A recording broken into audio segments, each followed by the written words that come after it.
Hello, I'm Gemma and welcome back to Non-Fic Books, and I'm cracking on with my Non-Fiction November in the form of my first home book, Icons of England, edited by Bryson.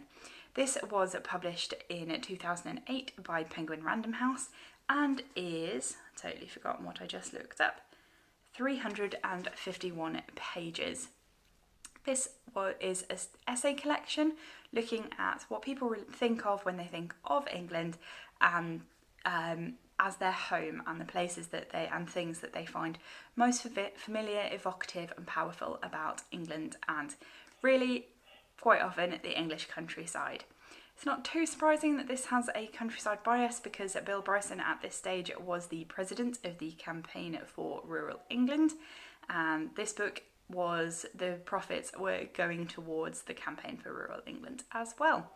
So there is definitely a countryside bias, although the essays are not exclusively about the countryside. Each essay is only a couple of pages, and there are 94 different essays from people who are English, who have made England their home, and it's a really nice sort of mix of different people, a lot of whom you will have heard of. There's people that work in history and conservation, there are musicians, there are scientists, there are politicians, so there is a really nice, interesting mix. I thought sort of the best way to give you a little glimpse of the inside of this book was to list my 10 favourite essays. And this was really hard. I was tabbing essays that I particularly liked on the way through, and I definitely had to narrow them down quite a lot. I'm going to go through in alphabetical order because that's how this is arranged. The first one is George Alagiah on the English countryside. Then we have Richard Benson on rural sensuality, Melvyn Bragg on Skiddaw Fall, Sebastian Faulks on pub signs. That one I really enjoyed, and it has made me want to pick up some Sebastian Faulks writing because I have guiltily never actually read any of that. Then we have Tom Heap on Bonfire Night and Fires Outside, which obviously very thematic right now. Simon Jenkins on English country houses, Andrew Marr on Lines, Simon Sebag Montefiore on Marrows, which was again just utterly delightful, Jonathan Porritt on Standalone Trees, and Alan Titchmarsh on England's Flora. So those are the ones that particularly appealed to me. There's definitely a little bit of an influence of my biases there with the sort of country houses and the nature and stuff, because that's a lot of what I'm interested in. But I thought the essays were really broad and interesting, and the range of writing was absolutely fabulous. I really enjoyed that. With 94 different authors, obviously you have a very different style. You have very short ones. Brian Ferry did one that was only about 1.5 pages long.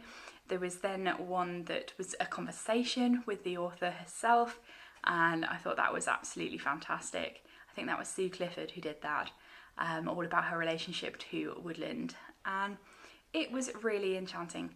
This book is absolutely perfect for the moment because it is really nice, and it's about celebrating positivity and things that you love and things that bring good memories, and obviously it is about memories and your relationship with the world around you, so there is a little bit of nostalgia there, but I think it's all very sort of acknowledged that these things are specifically important to people because of nostalgia, and rather than being a little bit sort of overly rosy tinted glasses.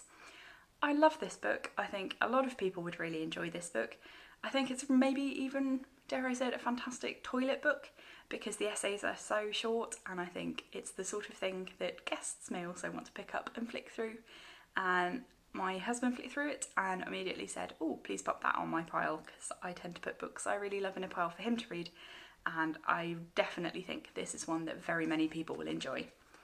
At the final conclusion, I just wanted to read the last little bit.